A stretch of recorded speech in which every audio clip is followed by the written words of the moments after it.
আবার উঠবে, আপনার খেয়াল করুন। এই মাত্র একটি কমলে কামিনী উঠলো, সেটা আপনার খেয়াল করুন। রাজা শালিওয়ানকে শ্রীমন্ত দর্শন দিচ্ছে, দর্শন করাচ্ছেন, সেটা দেখুন।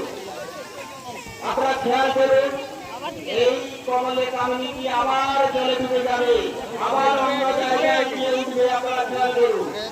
আমরা 8:30 বলেছিলাম, শুরু হয়ে গেছে। আপনারা খেয়াল করুন, খেয়াল করলে পরে আপনারা বুঝতে পারবেন।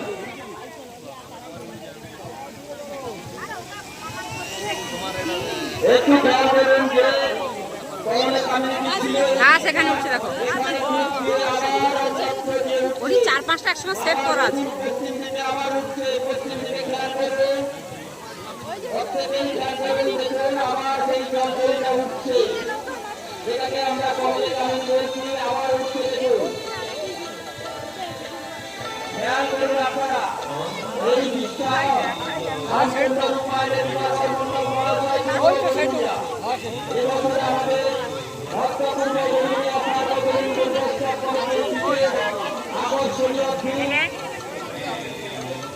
আমাদের আকর্ষণীয় লাড়িও না, আমাকে ছাড়ো, আমাকে ছাড়ো।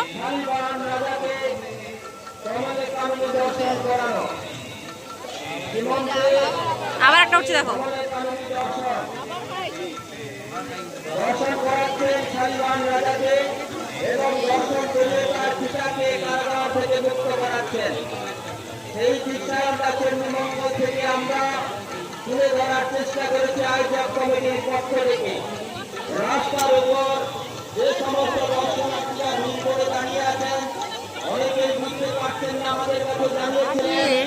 আমরা সেই জন্য আমরা কথার মধ্য দিয়ে আপনাদের সামনে বোঝাতে চাইছি।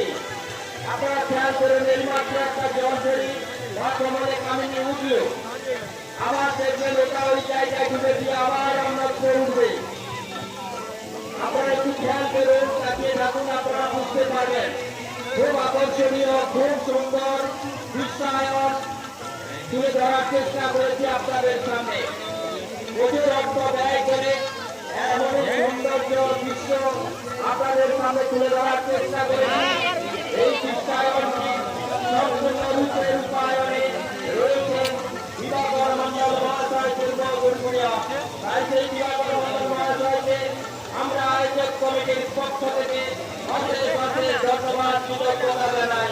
এই মাত্র একটা জলছড়ি উঠলো কমলে কামিনী, আপনারা এটাকে কমলে কামিনী সেই জায়গায় আপনারা দেখুন, আবার এই জায়গায় চলে যাবে, আবার